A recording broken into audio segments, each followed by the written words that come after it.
Yo ChronoCrew, it's your boy Chronos back again with part 4 of What If Deku Ate the Gura Gura no Mi. And if you thought the last part shook the world, this one's gonna split the sky. Before we jump in, big shout out to every single one of you legends for the love, support, and theories you keep dropping in the comments. Let's run it up to 100 likes, and I'll bring part 5 crashing in faster than a Detroit smash with tremors.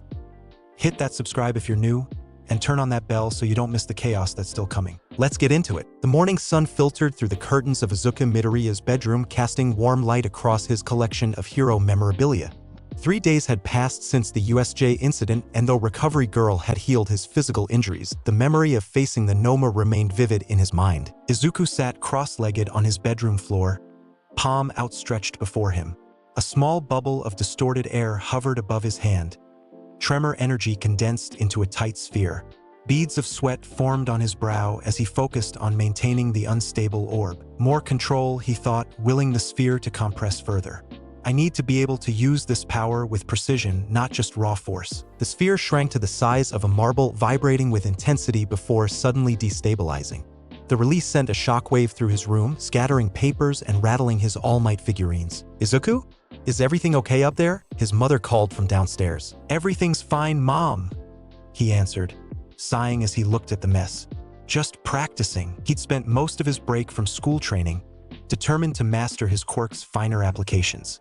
The battle with the Nomu had shown him both the devastating potential of the Gura Gura power and his own limitations in wielding it. Picking up a small notebook, the latest in his series of hero analysis journals, Izuku flipped to a page filled with scribbled diagrams and notes. Extension of range, he murmured, tracing a finger along his written observations.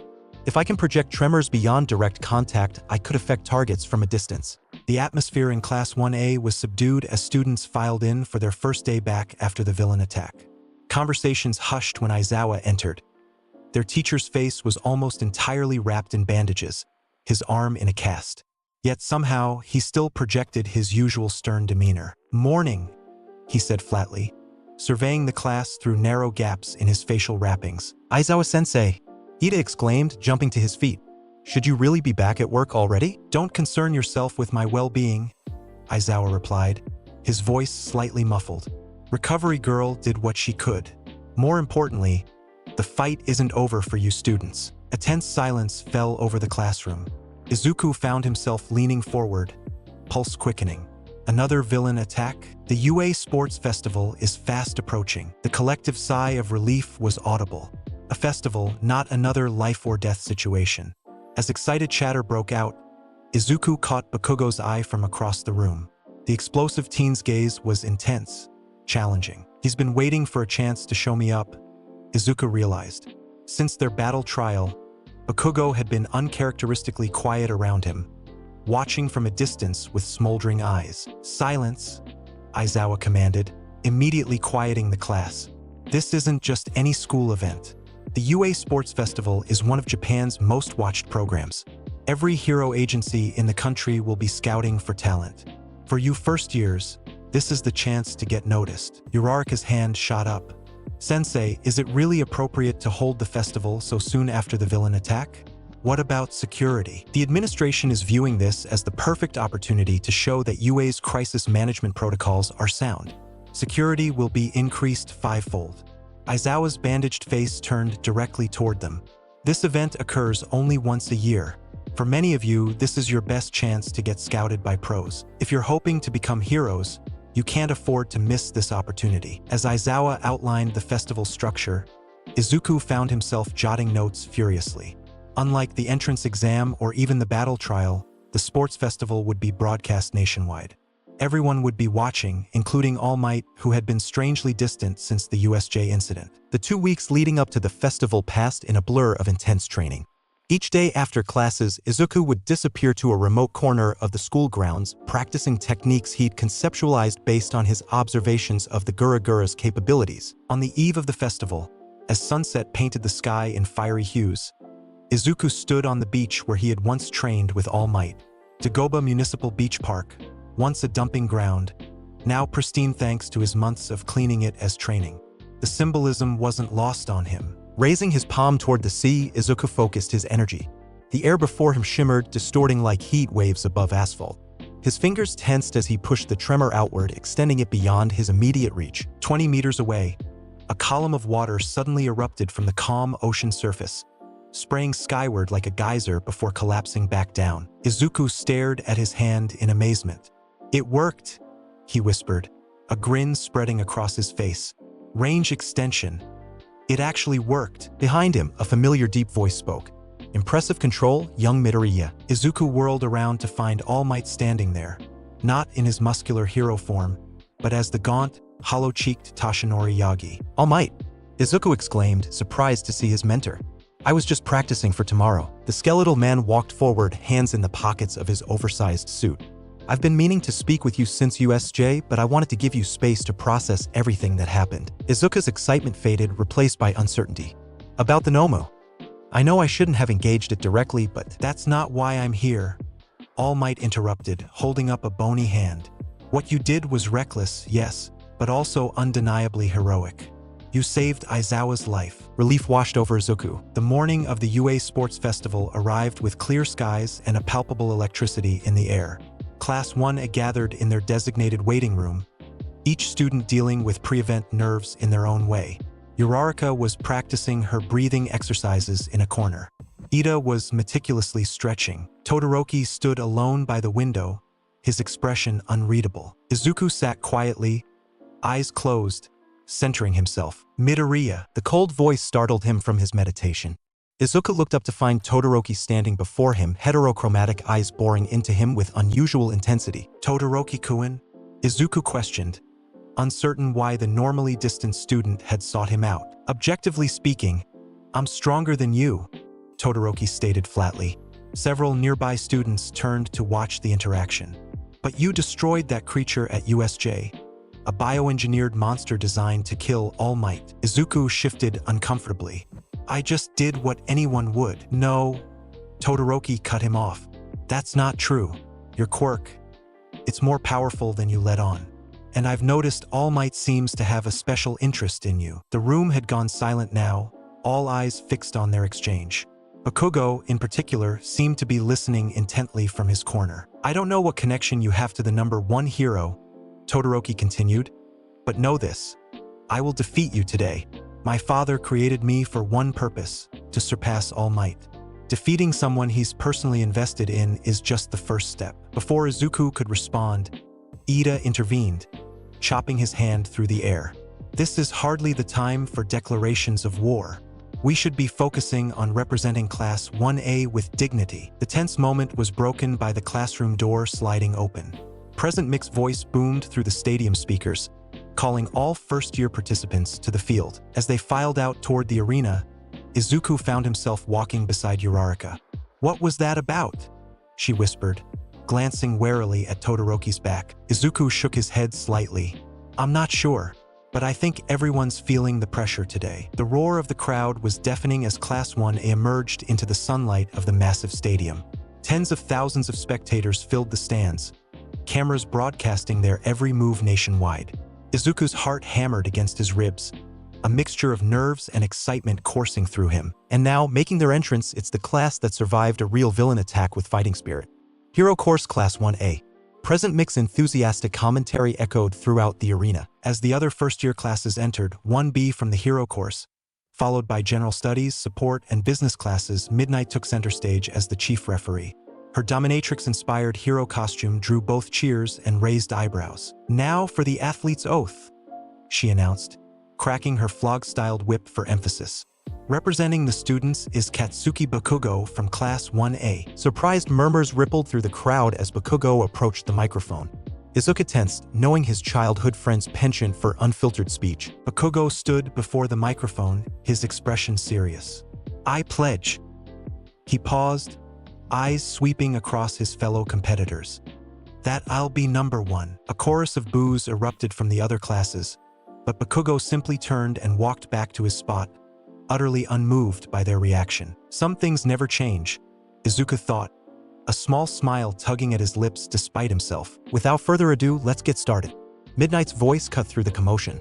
"The first event is an obstacle race." The giant screen behind her lit up with an aerial view of a winding track surrounding the stadium. All 11 classes will participate in this race around the outside of the stadium, a 4-kilometer course with obstacles along the way. As long as you stay on the course, anything is fair game. As the students lined up at the starting gate, a narrow tunnel leading outside, Izuku positioned himself strategically, aware that the confined space would create a bottleneck. He could feel Bakugo's burning gaze from somewhere behind him, and Todoroki's cool assessment from his left. This is where it begins, he thought, muscles tensing in anticipation. Start! Midnight shouted, her whip cracking in the air. The mass of students surged forward into the narrow tunnel, bodies pressing against each other in a chaotic rush. Izuku found himself caught in the crush, struggling to maintain his balance as elbows and shoulders knocked against him. Ahead, a wave of frost suddenly spread across the ground and walls. Todoroki's opening move. Students cried out as their feet were frozen to the spot, giving the dual quirk user a clear lead as he broke away from the pack. Izuku acted instinctively. Channeling tremor energy into his palm, he struck the frozen ground beneath him. Quake! The ice shattered in a spiderweb pattern, freeing not just himself but several students around him. Using the momentary advantage, he pushed forward, emerging from the tunnel into sunlight just as a massive shadow fell across the track. The first obstacle appears. Present Mick's voice boomed. Every sports festival needs a comeback story. Heroic hopefuls. Say hello to Robo Inferno. Looming before them were dozens of the massive zero-point robots from the entrance exam, their red sensors glowing ominously as they blocked the path forward. Todoroki, already well ahead, didn't hesitate. With a sweep of his right arm, he unleashed a massive ice attack that froze the nearest robot solid. As he dashed beneath it, the top-heavy machine began to topple forward, creating a barrier for those behind him. A clever move by Todoroki from Class 1A, Present Mike commented. He's not just securing first place, but also hindering his competitors. He's created an impassable wall, Izuku realized, watching his students scramble to find a way around or through the fallen robot. But where others saw an obstacle, Izuku saw an opportunity. Taking a deep breath, he concentrated tremor energy into both hands, feeling the power building like a pressure cooker. As students around him hesitated, he stepped forward confidently. Twin Quake! He shouted, slamming both palms toward the fallen robot. The resulting shockwave was catastrophic. The frozen robot shattered like glass, chunks of ice and metal flying in all directions. Beyond it, the shockwave continued, catching 3 more zero-pointers in its path. Their massive frames swayed precariously before collapsing into heaps of twisted metal. A stunned silence fell over the stadium before the crowd erupted into wild cheers. What incredible destructive power!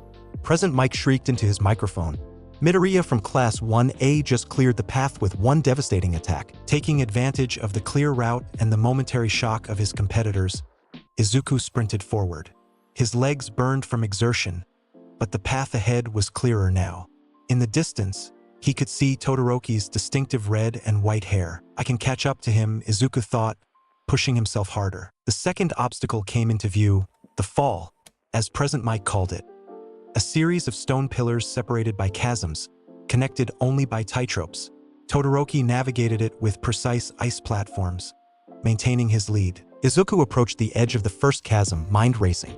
While his quirk was devastatingly powerful, it didn't enhance his mobility like Todoroki's ice or Bakugo's explosions, unless an idea formed in his mind, risky but potentially effective.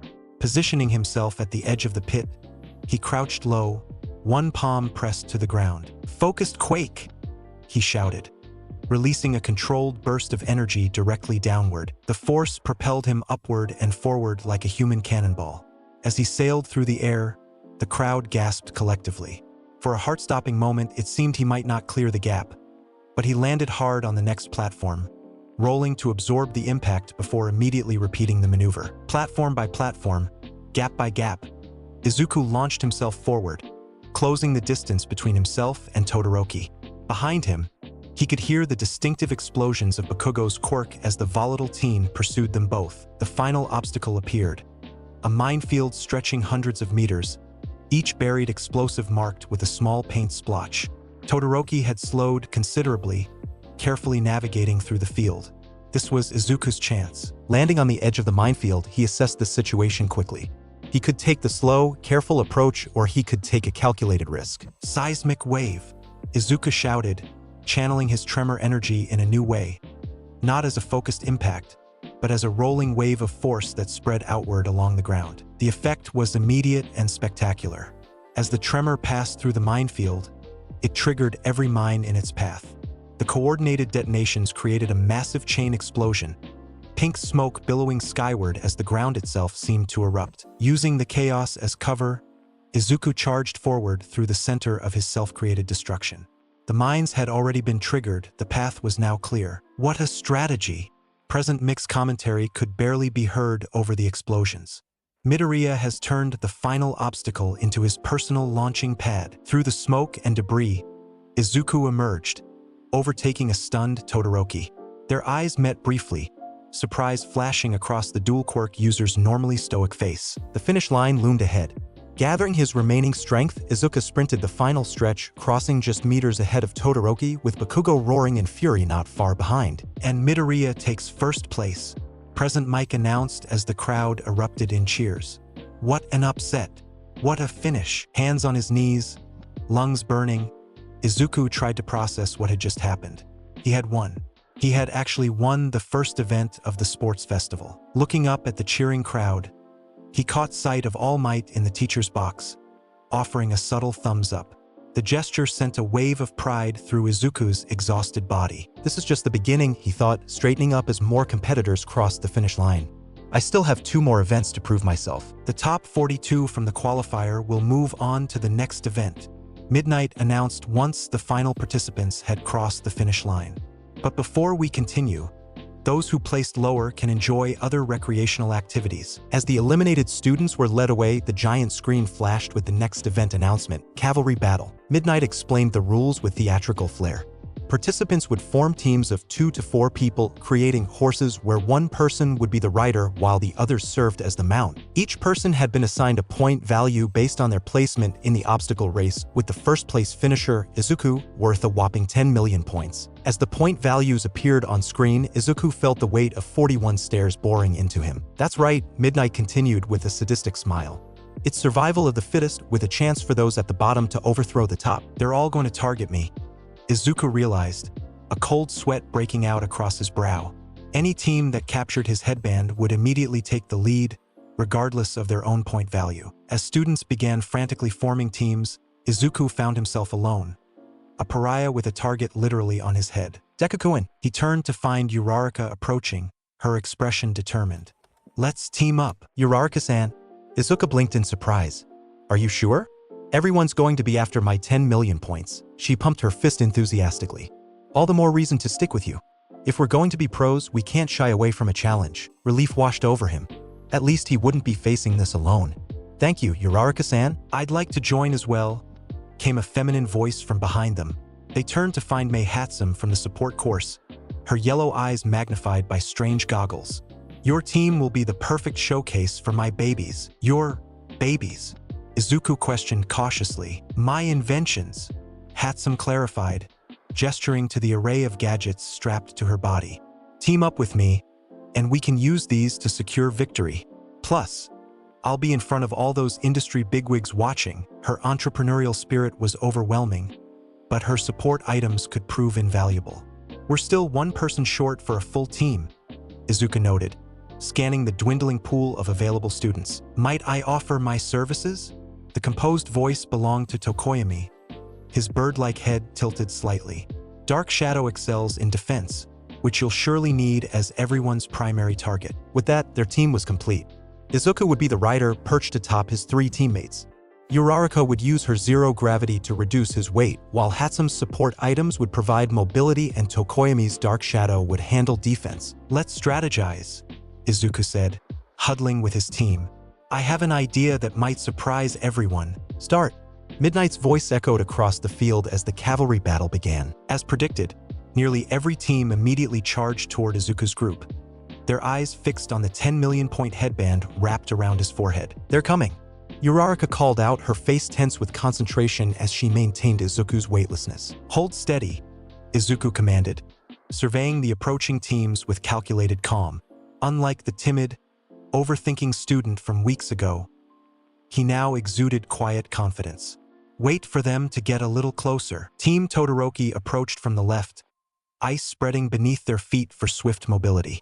Team Bakugo charged from the right, the explosive teen's face contorted with determination to claim Izuku's points. Now!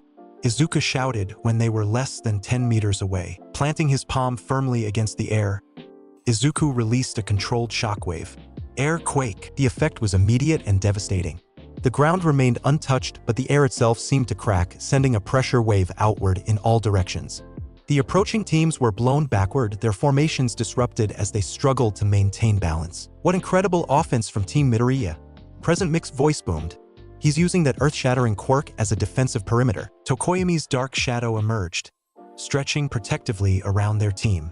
Your quirk has improved significantly since USJ, the bird-headed student observed.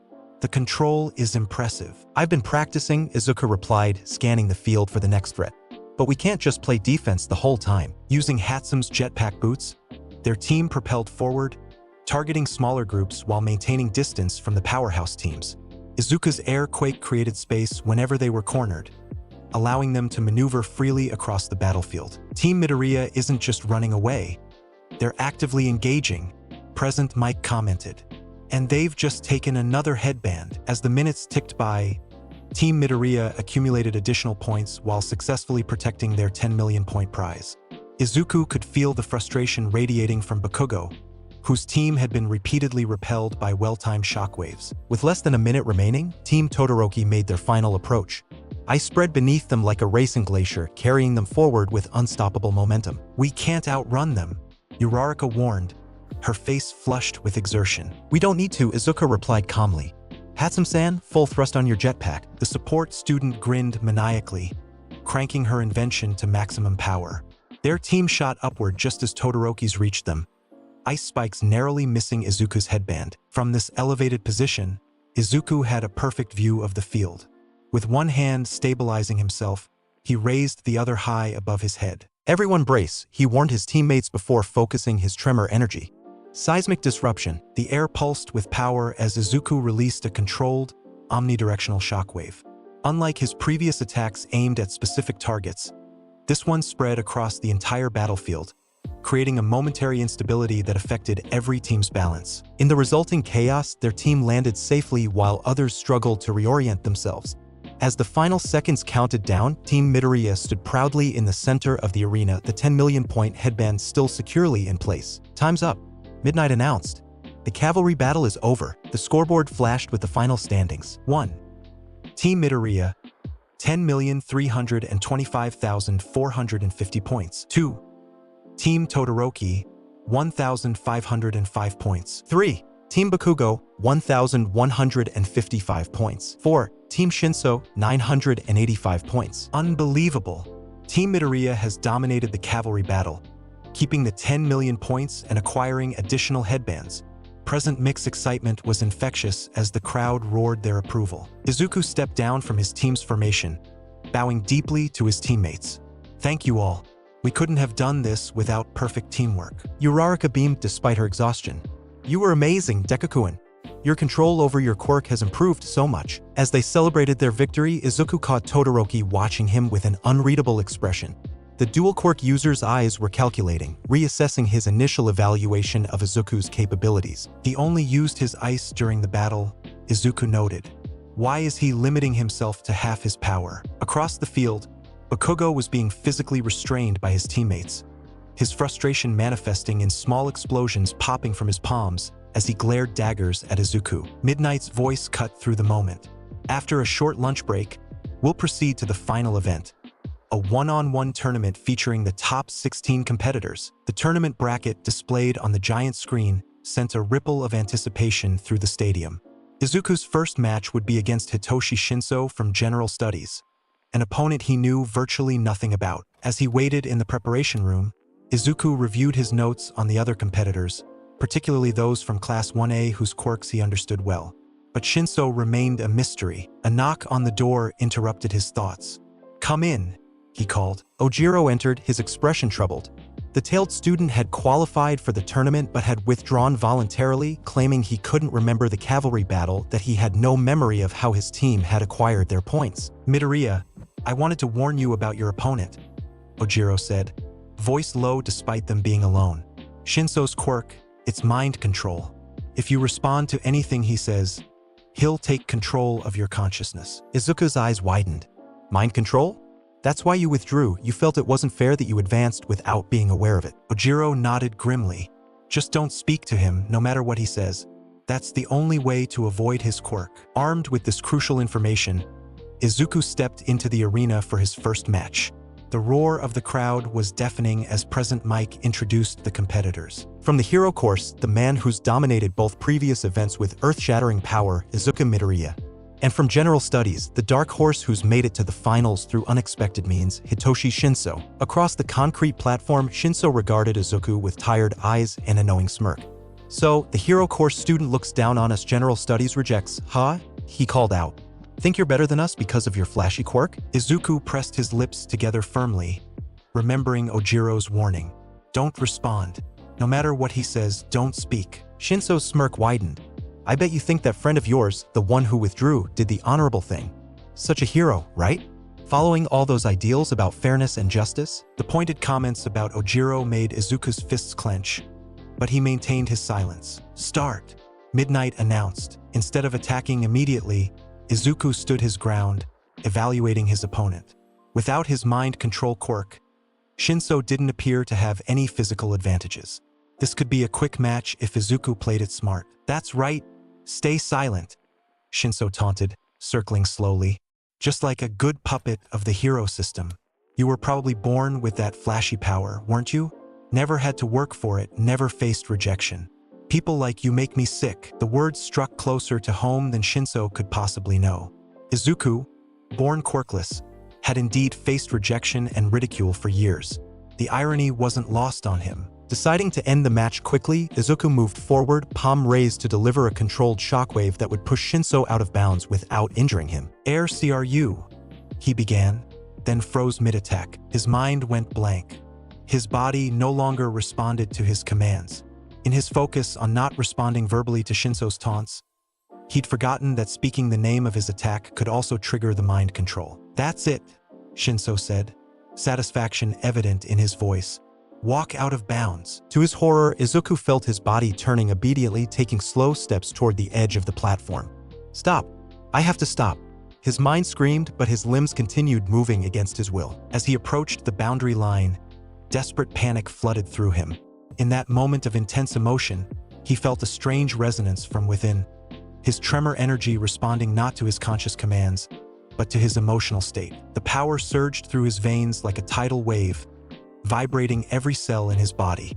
The concrete beneath his feet cracked as residual energy escaped his control. Shinso's eyes widened in alarm. What's happening? Just walk out already. The sheer force of the tremors emanating from Izuku's body seemed to disrupt the mental connection. Like static breaking a radio signal, Izuku felt the fog lifting from his mind, control returning to his limbs. He stopped at the very edge of the boundary. One more step would have meant defeat. Turning slowly, he faced a shocked Shinso. How did you? The purple-haired student began, taking an involuntary step backward. Instead of attacking immediately, Izuku spoke, surprising everyone. Your quirk is amazing, Shinso-kun. The general studies student blinked in confusion, clearly expecting a different reaction. What? Mind control, it's perfect for heroics, Izuku continued earnestly. Think of how many villains you could subdue without violence, how many hostage situations you could resolve with just words. Don't mock me, Shinso snarled. The entrance exam is designed for people with combat quirks like yours. People like me never get a fair chance. Then change the system from within, Izuku replied, stepping forward with purpose now. UA has a transfer system. If you show your worth here, you can still join the hero course. For a moment, Shinso seemed at a loss for words. Then his face hardened. I don't need your pity. Just finish this. Izuku nodded respectfully. As you wish. With a controlled movement, he channeled tremor energy through his palm, creating a focused shockwave that struck the platform between them. The concrete rippled like water, the force sending Shinso sliding backward until he crossed the boundary line. Shinso is out of bounds, Midnight declared. Midoriya advances to the next round. As the crowd cheered, Izuku approached Shinso, who was picking himself up from the ground. He extended his hand. Train your body like Aizawa-sensei. With physical skills to complement your quirk, you'd be unstoppable. After a moment's hesitation, Shinso accepted the handshake.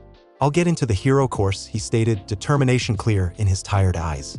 Remember my name, Midoriya? I already have, Izuku replied with a genuine smile. The tournament progressed with intensity and drama. Bakugo defeated Uraraka in a match that showcased the Gravity Girl's determination and strategic thinking despite her ultimate loss. Todoroki overcame Shiro with overwhelming ice power. Tokoyami, Ida, Momo, and others displayed their quirk's capabilities to the watching scouts. Before Izuku realized it, he found himself in the semifinals against Todoroki.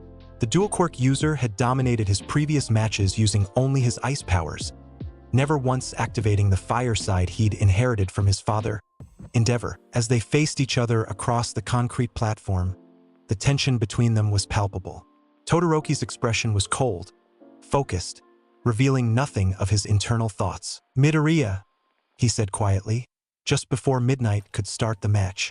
I will defeat you using only my right side. Izuku frowned at the declaration.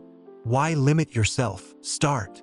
Midnight announced before Todoroki could respond. Immediately, a massive wave of ice erupted from Todoroki's right foot, racing toward Izuku with frightening speed. The attack was larger and more powerful than anything he displayed in previous matches, a clear indication that he considered Izuku a serious threat. Quake barrier, Izuku shouted, slamming both palms against the oncoming ice. The collision was spectacular. Tremor energy met frozen water, shattering the attack into thousands of glittering shards that rained down across the platform.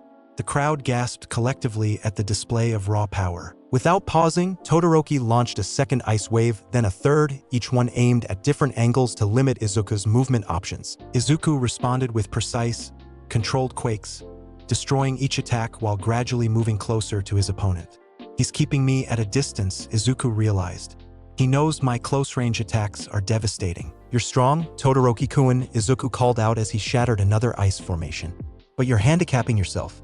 Why won't you use your left side? Shut up, Todoroki responded coldly, frost forming along his right arm as he prepared another attack. My father's power. I refused to use it in battle. Understanding dawned on Izuku. The strained relationship between Todoroki and the number 2 hero, Endeavor, was apparently deeper than simple family tension. As the battle continued, Izuku noticed Todoroki's movements becoming sluggish, his body gradually covering with frost, the drawback of overusing his ice without balancing it with his fire. Despite this, the dual quirk user refused to activate his left side, preferring to endure the physical toll. He's strong enough to be in the top class even while rejecting half his power, Izuku thought, genuine admiration mixing with frustration. But he's not giving this fight or himself the respect they deserve. Making a split-second decision, Izuku charged forward, ducking under an ice wall and closing the distance between them. If you won't fight at your full strength, he shouted, then I'll force you to. Seismic impact. Izuku's palm struck the ground directly in front of Todoroki, creating a localized earthquake that threw the dual quirk user off balance. Taking advantage of the opening, Izuku delivered a tremor-enhanced punch that sent Todoroki skidding backward, dangerously close to the boundary line. Why are you so fixated on my fire? Todoroki demanded, breathing heavily as he struggled to maintain his footing. Ice crystals clung to his right side, his body temperature dropping to dangerous levels. Because you're insulting all of us who are fighting with everything we have, Izuku replied, passion evident in his voice. Everyone here is giving their all. Uraraka against Bakugo, Ida in his match, even Shinso who didn't have a combat quirk. Yet you born with 2 incredibly powerful quirks refused to use half your ability because of some grudge. Todoroki's eyes widened slightly, something vulnerable flickering across his usually stoic face. Your power is yours, Todoroki-kun, Izuku continued, stepping closer. Not your father's. Your power. Something seemed to break within Todoroki.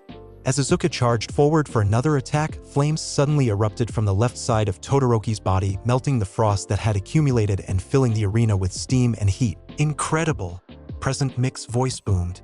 Todoroki is using his fire quirk for the first time in the festival. The temperature in the arena soared as Todoroki's flames grew higher, more intense. Through the steam, Izuku could see his opponent's face. No longer cold and detached, but alive with emotion, with a complexity of feelings too tangled to name. Thank you, Midoriya, Todoroki said, his voice steady despite the turmoil visible in his eyes. But this ends now. What followed was a battle of monstrous proportions. Ice and fire from Todoroki, earth-shattering tremors from Izuku. The concrete platform cracked and fragmented beneath them as their quirks collided again and again. The audience watched in stunned silence, witnessing power that seemed beyond what first-year students should possess. In the teacher's box, even the pro-heroes looked concerned at the sheer destructive potential being displayed. Exhaustion began to take its toll on both fighters. Izuku's arms ached from the repeated use of his quirk, while Todoroki struggled to maintain the balance between his newly awakened fire and his ice. Final attack? Izuku suggested, his breath coming in ragged gasps. Todoroki nodded, a new respect visible in his mismatched eyes. They moved simultaneously. Todoroki created his largest attack yet, a perfect fusion of ice and fire that spiraled toward Izuku like an elemental hurricane. Izuku, gathering the last reserves of his strength, channeled tremor energy into both hands. Twin quake. Maximum impact. The collision created a shockwave that rippled through the entire stadium. For a moment, everything was obscured by steam, ice fragments, and dust. When visibility returned, both fighters were still standing, separated by a completely destroyed section of platform. But Todoroki was wobbling, his legs barely supporting him after the tremendous output of power. As he took one unsteady step forward, his knees buckled, and he collapsed to the ground. After a moment of stunned silence, Midnight recovered her composure. Todoroki is unable to continue. Midoriya advances to the final. The crowd erupted in wild cheers as medical robots entered to check on Todoroki. Izuku, despite his own exhaustion, walked carefully across the shattered platform to where his opponent lay. "That was incredible," Izuku said, offering his hand. "Your full power is something else, Todoroki-kun." Todoroki accepted the help, rising shakily to his feet. "You were right," he admitted quietly. "This power is mine to use as I choose."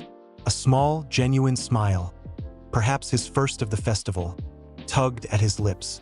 "Next time, I won't lose." The final match of the UA Sports Festival, Izuku Midoriya versus Katsuki Bakugo. The culmination of a rivalry that stretched back to childhood, though transformed now into something neither boy could have predicted. As they faced each other across the freshly repaired platform, Izuku could read the complex emotions in Bakugo's crimson eyes. Rage, determination, and something deeper.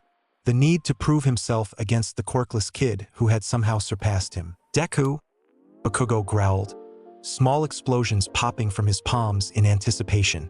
"Don't you dare hold back. I want to crush you at your best." Izuku nodded, settling into a fighting stance. "I wouldn't dream of it, Kaken. Start," Midnight announced. Bakugo launched forward with an explosion-propelled leap, his face contorted in a battle cry. Howitzer impact. The attack was devastating, a concentrated blast aimed directly at Izuku's chest. But Izuku had anticipated this opening move. He channeled tremor energy to his palm, meeting Bakugo's explosion with a precisely timed shockwave. Air quake. The collision created a thunderous boom that echoed across the stadium, the opposing forces canceling each other out in a spectacular display of light and sound. When the smoke cleared, both boys stood unharmed, measuring each other with newfound respect. What followed was a battle of attrition and strategy. Bakugo's superior mobility allowed him to attack from multiple angles, while Izuku's tremor powers created defensive zones that prevented close engagement. "Die!" Bakugo roared, unleashing a barrage of explosions that forced Izuku to continuously retreat toward the edge of the platform. "He's trying to corner me," Izuku realized, counterattacking with targeted tremors that disrupted Bakugo's aerial maneuvers. But two can play at that game. With careful timing, Izuku began herding Bakugo toward the center of the platform, each shockwave limiting the explosive teen's options for movement. It was a subtle strategy, one that Bakugo, focused on offense, didn't immediately recognize. "You've gotten better, Deku," Bakugo acknowledged grudgingly after a particularly close exchange left both boys breathing hard. "But you're still looking down on me, aren't you? Still holding back?" "I'm not holding back," Izuku replied, wiping sweat from his brow. "I'm fighting smart." "There's a difference." Bakugo's eyes narrowed dangerously. "Then let me show you what going all out really means." His next attack was a combination move, a series of explosions that created a smokescreen, followed by a sudden change in direction that caught Izuku off guard. Bakugo's fist connected with Izuku's jaw, sending him stumbling backward. Before Izuku could recover, Bakugo was on him again, explosions detonating dangerously close to his face. "Fight me seriously. Damn it." The raw emotion in Bakugo's voice pierced through Izuku's tactical thinking. This wasn't just about winning the sports festival. For Bakugo, this was about validating his entire existence as a hero in training. He needs to know where he stands, Izuku realized. He needs to see my full power just like Todoroki did. Making his decision, Izuku stopped retreating. He planted his feet firmly on the shattered concrete, both hands raised before him. "You want to see my full power, Kaken? Then I'll show you." Bakugo's grin was feral as he prepared his most devastating attack. Finally, howitzer impact. Maximum explosion. As Bakugo rocketed toward him, spinning to build up the force of his blast, Izuku reached deep within himself. The tremor energy responded, flowing through him not just to his hands but throughout his entire body. He could feel the very air around him beginning to vibrate in response. "Shima Yurashi!" Izuku roared, grabbing the air itself as if it were tangible and pulling. What happened next defied the understanding of everyone watching. The entire stadium seemed to tilt as if the world itself had shifted on its axis. Bakugo, mid-attack, suddenly found himself fighting against a gravitational force that had changed direction. His carefully calculated howitzer impact went wide, the explosion harmlessly dissipating into the air. The concrete platform cracked from one end to the other as the localized spatial distortion affected everything within a 50-meter radius. Spectators gripped their seats, many crying out in alarm as they felt the disorienting effect of Izuku's attack. Bakugo, thrown completely off balance by the shift, tumbled across the tilted platform. His trained reflexes allowed him to catch himself before going out of bounds, but the momentary vulnerability was all Izuku needed. With the last of his strength, Izuku charged forward, tremor energy focused into one final attack. Seismic Palm. The impact sent Bakugo flying backward, unable to counter or redirect his trajectory. He crossed the boundary line and crashed into the stadium wall, creating a small crater from the force. Silence fell over the stadium as the spatial distortion gradually normalized. Then, as the reality of what they'd just witnessed sank in, the crowd erupted into deafening cheers. "Bakugo is out of bounds," Midnight declared, her own composure shaken by the display of power. "Midoriya wins the UA Sports Festival." Izuku stood in the center of the devastated platform, his legs trembling with exhaustion. He had pushed his quirk to new limits, discovering capabilities he hadn't known existed.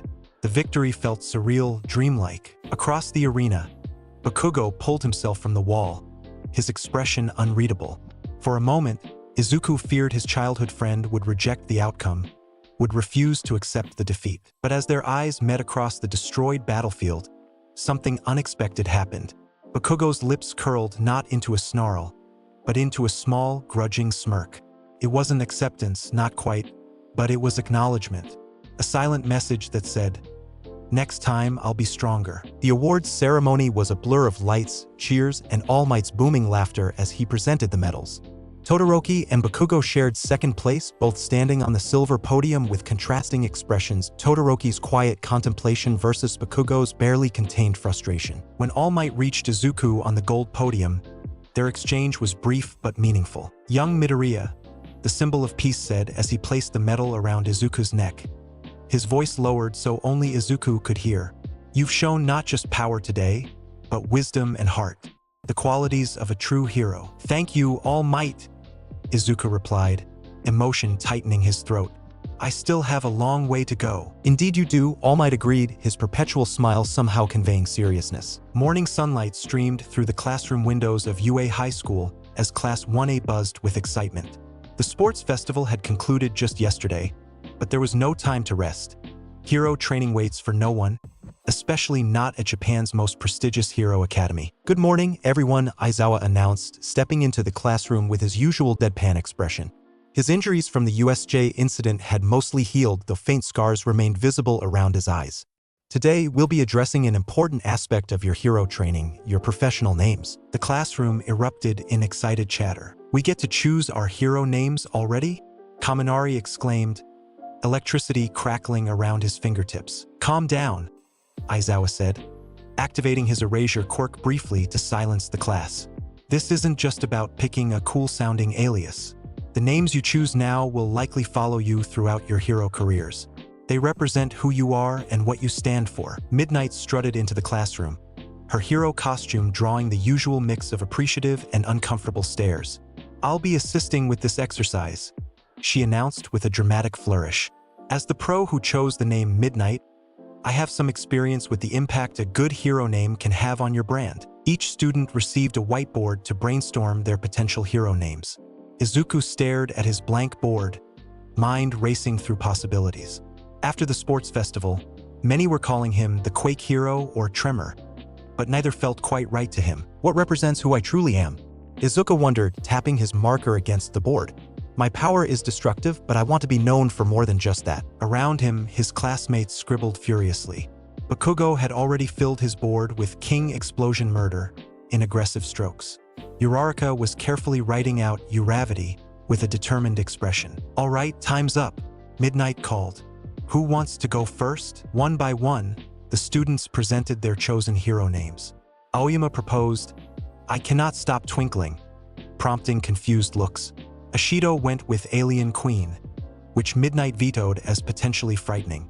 Tsuyu chose Froppy, earning approval from the class. When Bakugo presented King Explosion Murder, Midnight immediately rejected it, suggesting he reconsider something less violent.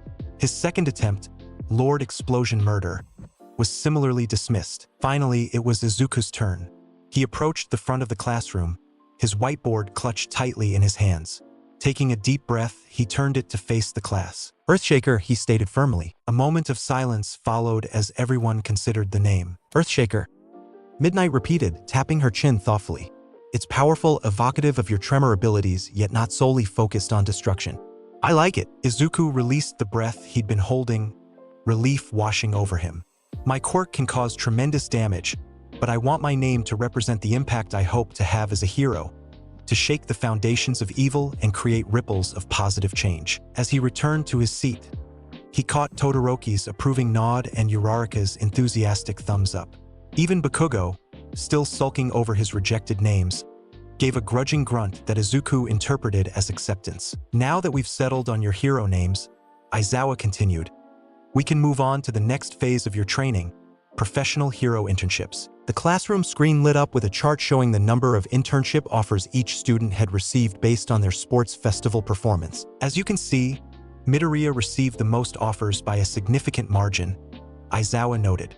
His performance in winning the tournament and his display of versatile quirk application caught the attention of many pro agencies. Izuku's eyes widened at the number beside his name, 4,123 offers. It was nearly double Todoroki's 2,556, which held second place. Bakugo, despite placing second in the tournament, had received 1,762 offers, many pros apparently put off by his volatile temperament. "You'll each choose from among the offers you received," Aizawa explained.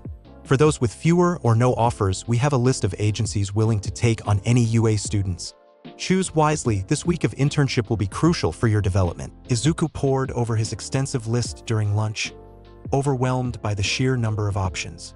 Top agencies like Endeavors and Hawks were on the list, as were many underground heroes he admired. Having trouble deciding, "Deku-kun?"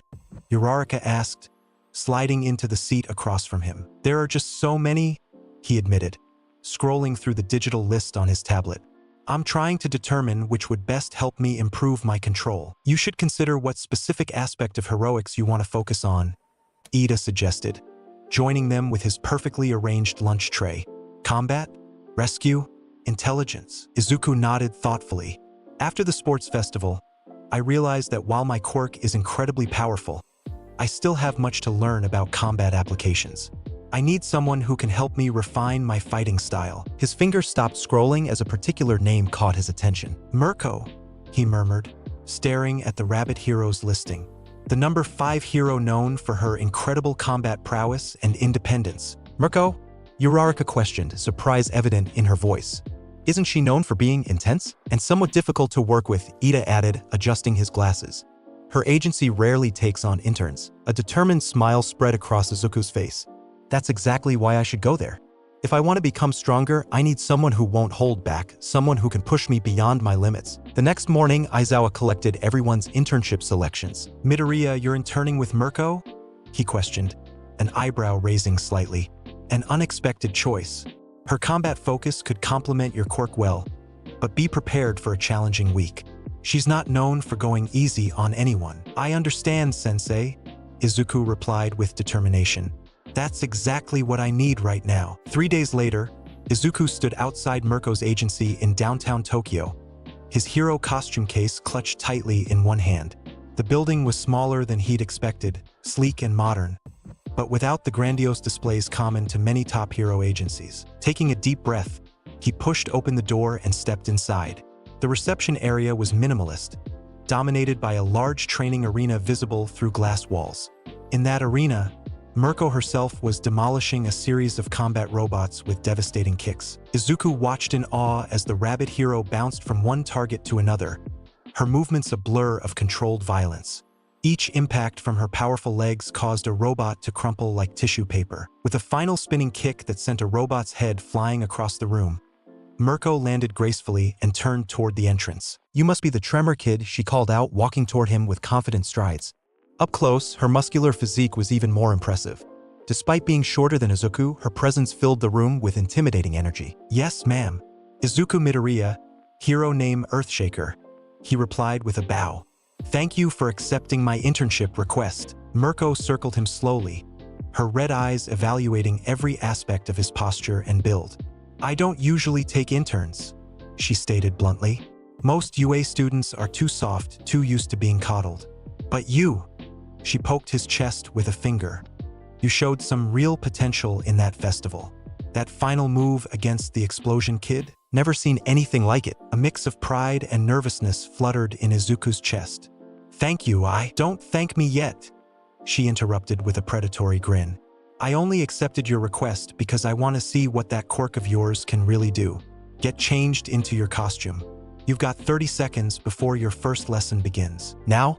Izuku blinked in surprise. 25 seconds, Mirko replied, already walking back toward the training area. Izuku rushed to the changing room, quickly donning his hero costume. The support department had made several modifications following the sports festival.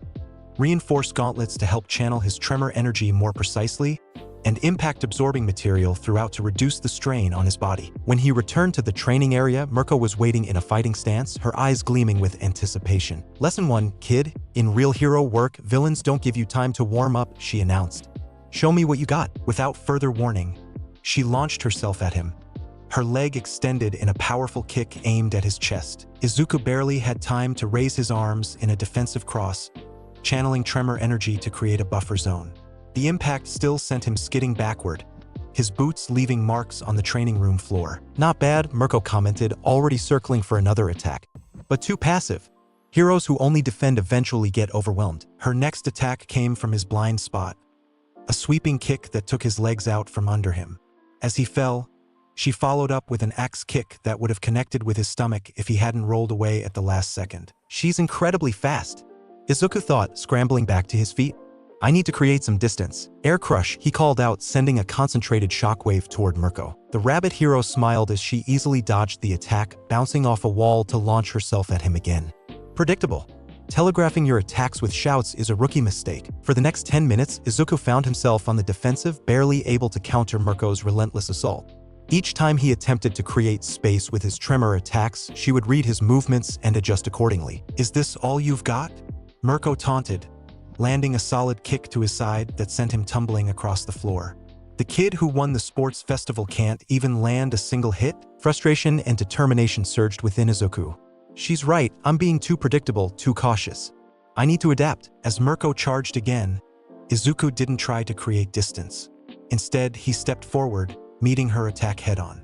Just before her kick could connect, he channeled tremor energy through his entire body rather than just his hands. "Tremor pulse," he whispered, releasing a omnidirectional shockwave. The unexpected move caught Mirko off guard. Though she managed to cross her arms defensively, the force still pushed her back several meters. "Now that's more like it," she exclaimed, a genuine smile breaking across her face. Finally showing some initiative. The sparring continued for another hour, with Izuku gradually adapting to Mirko's fighting style. Though he took far more hits than he landed, each exchange taught him valuable lessons about combat timing and spatial awareness. By the end, he was bruised and exhausted, but his mind was racing with new ideas for applying his quirk in close-quarter combat. "Not terrible for day 1, Mirko assessed as they took a water break. Your quirk has incredible potential, but your fighting instincts need serious work. You think too much before acting. I understand, Izuku replied between deep breaths. I've always analyzed situations thoroughly before acting. It's how I compensated before developing my quirk. Mirko raised an eyebrow at this curious phrasing but didn't press the issue. Analysis has its place, but in combat, hesitation gets heroes killed. By the end of this week, I'm going to break that overthinking habit of yours. Her declaration sounded more like a threat than a promise, but Izuku nodded eagerly. I look forward to it. Kid, you've got a weird definition of looking forward to something. Mirko laughed, tossing him a towel. Rest up for 10 minutes. Then we're going on patrol. The next 3 days followed a similar pattern. Intense morning sparring sessions where Mirko would push Izuku to his limits, followed by afternoon patrols through her territory in central Tokyo. Each day, she would focus on different aspects of combat: speed, precision, reaction time, environmental awareness. On the 4th day, as they prepared for their usual morning session, Mirko presented Izuku with a blindfold. Put this on, she instructed. Today, we're working on sensory awareness. Blindfolded, Izuku questioned, hesitantly taking the cloth. Your tremor quirk doesn't just affect what you touch. It interacts with the environment around you, Mirko explained. I've watched you during our spars. Sometimes you seem to sense movements through vibrations in the ground or air. We're going to develop that further. Izuku tied the blindfold securely, plunging his world into darkness. He had indeed noticed his increased sensitivity to environmental vibrations, a side effect of his quirk he hadn't fully explored. Now, try to block my attacks. Mirko's voice came from somewhere in front of him. Don't just listen for me, feel the vibrations my movements create. The first attack caught him completely off guard. A swift kick to his shoulder that sent him stumbling to the side. Too slow, Mirko called out, already moving to a different position. Stop relying on your ears. Your quirk connects you to the vibrations around you. Use it. Izuku took a deep breath, focusing not on trying to hear Mirko's movements, but on feeling the subtle changes in air pressure and ground vibrations. He extended his awareness outward, allowing tremor energy to flow just beneath his skin, acting as a sensory extension. Mirko's next attack came from his right, a sweeping kick aimed at his legs. This time, Izuku sensed it coming a split second before impact. He jumped, avoiding the sweep, and instinctively countered with a tremor-enhanced palm strike that caught Mirko's arm. Better, she approved, disengaging quickly. But I'm still getting through your guard too easily. As the session progressed, Izuku gradually improved his sensitivity. By the end of 2 hours, he was blocking or avoiding nearly half of Mirko's attacks. Impressive progress considering her superior speed and experience. Not bad, kid, Mirko said as Izuku removed the blindfold, squinting in the sudden light. This vibrational sensing could become one of your greatest strengths if you develop it properly. A hero who can't be blindsided is a hero who stays alive. Thank you for the training, Mirko-san, Izuku replied earnestly. I never considered using my quirk this way before. That's the problem with you UA first years, she said, toweling off sweat from her forehead. You get so caught up in flashy moves and big attacks that you miss the subtle applications of your quirks. Sometimes, the less obvious uses are the most valuable. That evening, instead of their usual patrol, Mirko informed Izuku they would be traveling to Hosu City the following day. There's been an increase in hero killings in that area, she explained, showing him news reports on her tablet. The perpetrator is being called the Hero Killer, Stain. He's already taken down 17 pros, killing 4 and leaving the others permanently injured. Izuku studied the limited information available. He seems to target specific heroes rather than attacking randomly. Is there a pattern to his victims? Good observation. Mirko nodded approvingly. The heroes he's attacked are mostly those with high public profiles but questionable track records. Heroes more concerned with fame or money than actual heroics. At least according to the online forums discussing his case. You think he's selecting targets based on their moral standing? Izuku asked, troubled by the implication. I think he's a psychotic vigilante with a twisted sense of justice, Mirko replied flatly. But understanding his motivation might help us predict his movements. Hosu has a high concentration of agencies focused on commercial heroics, plenty of potential targets. Why are we going there specifically? Izuku questioned. Is there a collaborative operation? Mirko shook her head. Endeavor is leading the official response, but I've been asked to conduct independent patrols in areas he's not covering. Your classmate Todoroki is interning with his father there, I believe. Izuku nodded, recalling Todoroki mentioning his internship with Endeavor despite their complicated relationship. And Itakuin chose Manuel's agency in Hosu as well, the strict kid with the engines? Why would he choose a relatively unknown agency in Hosu?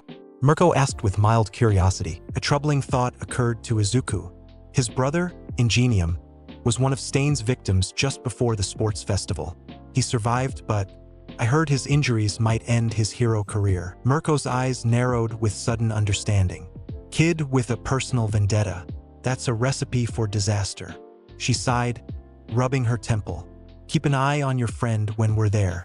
Last thing we need is a student throwing himself at a killer to avenge his brother. The next morning found Izuku and Mirko on a bullet train bound for Hosa City.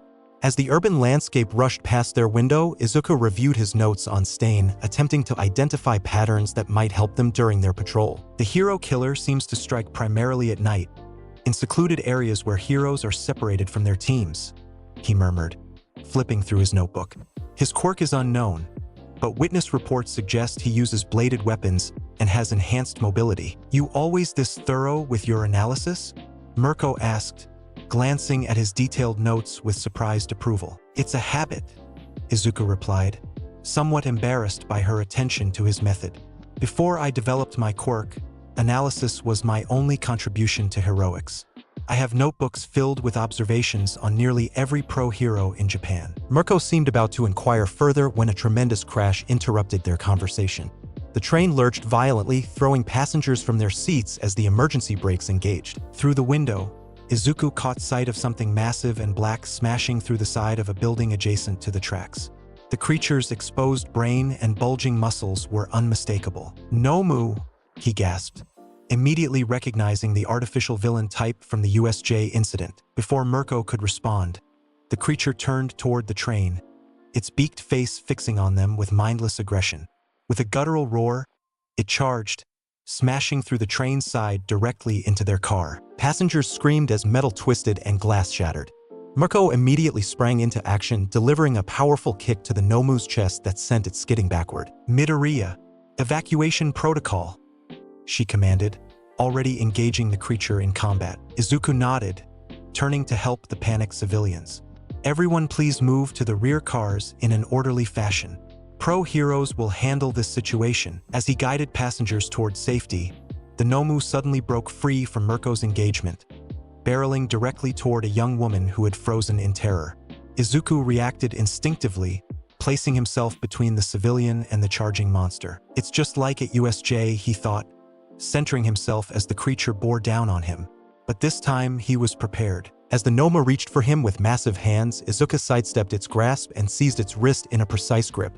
Channeling tremor energy in a concentrated manner, he activated his technique, Kabutawari. The vibrations intensified around his hand, traveling through the Nomu's arm and directly into its head. Unlike his broader attacks, this technique focused the tremors into a single devastating point. The creature's exposed brain shuddered violently under the assault, its skull fracturing from the concentrated vibrations. With a final spasmodic twitch, the Nomu collapsed, its neural system completely overwhelmed. Mirko landed beside him, eyeing the fallen creature with impressed surprise. Nice work, kid. That's a new technique. I've been developing it for precision targets, Izuku confirmed, already scanning the area outside the damaged train. But there may be more Nomu in the city. That wasn't a random attack, it was coordinated. As if confirming his words, explosions and sirens could be heard across Hosa City. Through gaps in the buildings, they could see smoke rising from multiple locations. This is a full-scale attack, Mirko concluded grimly. Change of plans, we're joining the response effort. You stay close to me and follow my orders exactly. Understood. Yes, ma'am, Izuku replied, determination hardening his features. They sprinted through the chaotic streets, responding to attacks as they encountered them. Mirko took the lead against two more Nomu they encountered, while Izuku focused on civilian evacuation and support. During a brief moment of respite as they waited for emergency services to secure an area they'd cleared, Izuku's phone vibrated with an incoming message. It was from Todoroki, containing only a location and alleyway several blocks from their current position. Why would Todoroki send just an address? Izuku wondered, a sinking feeling forming in his stomach. Unless he glanced at Mirko, who was coordinating with other heroes via her communicator. Making a split-second decision, he approached her. Mirko-san, I've received information about a possible situation nearby, he said, showing her the message. One of my classmates might be in trouble. Mirko frowned, checking the location. That's outside our assigned sector. Endeavor's team should be handling that area. Please, Izuku pressed. If Todoroki sent this, there must be a serious reason. After a moment's consideration, Mirko sighed. Fine, we'll do a quick check. But we stay together. No running off on your own. Understood. Understood. They made their way through side streets to reach the location faster, avoiding the main thoroughfares where other Nomu were being engaged by pro-heroes. As they approached the alleyway, Izuku sensed something wrong. A subtle disturbance in the vibrations around them. Someone's fighting up ahead, he whispered, his enhanced sensitivity picking up the irregular vibrations of combat. Rounding the corner into the alleyway, they were met with a horrific scene. 3 pro-heroes lay wounded on the ground, blood pooling beneath them. In the center of the alley, a gaunt figure dressed in ragged bandages and wielding multiple blades stood over Ida, who was paralyzed on the ground. Todoroki was there as well, creating a wall of ice that the attacker was systematically avoiding with inhuman agility. Stain, Mirko identified immediately, her body tensing for combat. The hero killer turned at her voice, his long tongue sliding over blade-like teeth in a disturbing display. Another false hero arrives, he rasped, his sunken eyes gleaming with fanatical purpose. Before Mirko could engage, Izuku assessed the situation with practiced efficiency. Ida was down, apparently unable to move, likely affected by Stain's unknown quirk. Todoroki was maintaining distance with his ice, but the confined space of the alley limited his effectiveness. The wounded heroes needed immediate medical attention. Midoriya, defensive position. Protect the wounded, Mirko ordered, launching herself at Stain with explosive speed. The hero killer moved with surprising agility, dodging Mirko's initial attack while simultaneously throwing a knife toward Todoroki, forcing the dual quirk user to defend rather than attack. He's incredibly fast and fighting multiple opponents simultaneously without being overwhelmed, Izuku observed, moving to check on the injured heroes. His fighting style suggests formal training combined with street experience. Midoriya-kun. Ida's voice came weakly from where he lay. Please, this is my fight. My brother. This isn't about vengeance, Ida-kun. Izuku interrupted firmly, checking the injured hero nearest to him. This is about saving lives, including yours. Across the alley, Mirko landed a solid hit on Stain, sending him crashing into a wall. But the hero killer recovered with unnerving speed, springing back into combat with renewed ferocity. His quirk seems to require ingestion of blood to paralyze his targets, Todoroki called out, creating another ice barrier as Stain slashed through his previous one. He got Ida and Native that way. Blood ingestion for paralysis, that explains his blade-focused fighting style, Izuku thought, his mind racing. The duration might vary depending on blood type or quantity consumed. Assessing that the injured heroes were stable for the moment, Izuku turned his attention to the ongoing battle. Mirko was an incredible fighter, but Stain's unusual movement patterns and weapon expertise were keeping her from landing decisive blows in the confined space. The alley limits everyone's mobility except Stain's, Izuku realized. We need to change the environment. With a decisive plan forming, Izuku stepped forward, palms raised toward the buildings flanking the alleyway. Mirko-san, Todoroki-kun, brace yourselves, he shouted in warning. Channeling tremor energy into both hands, Izuku focused on precision rather than raw power.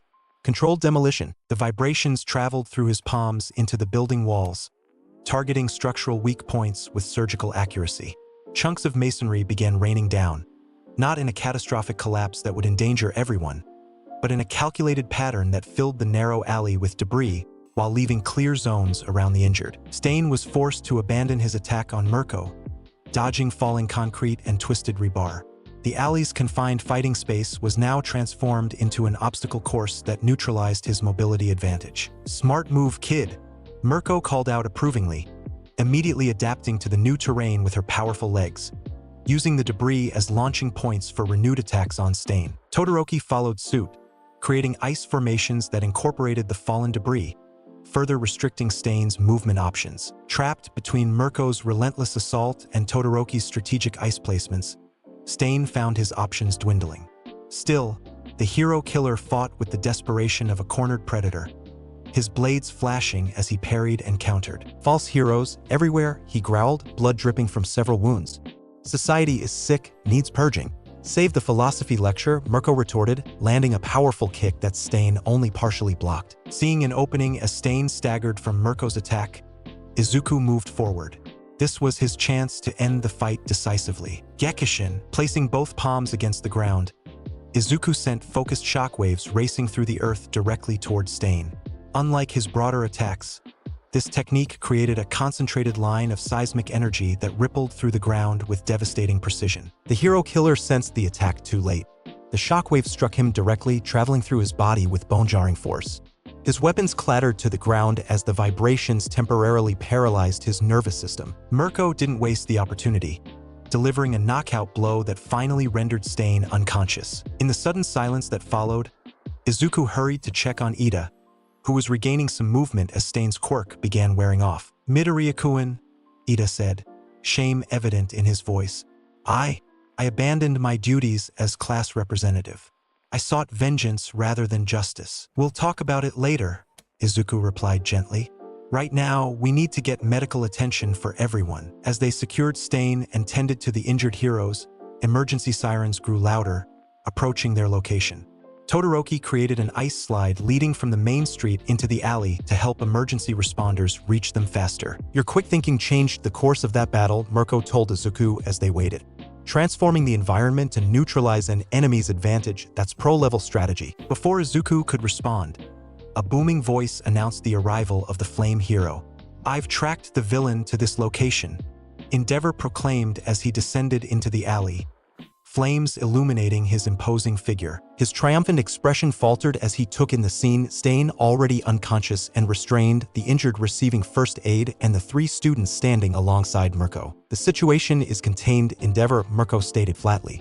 The hero killer has been apprehended. Endeavor's eyes narrowed, moving from Todoroki to Izuku, who was supporting a still recovering Ida.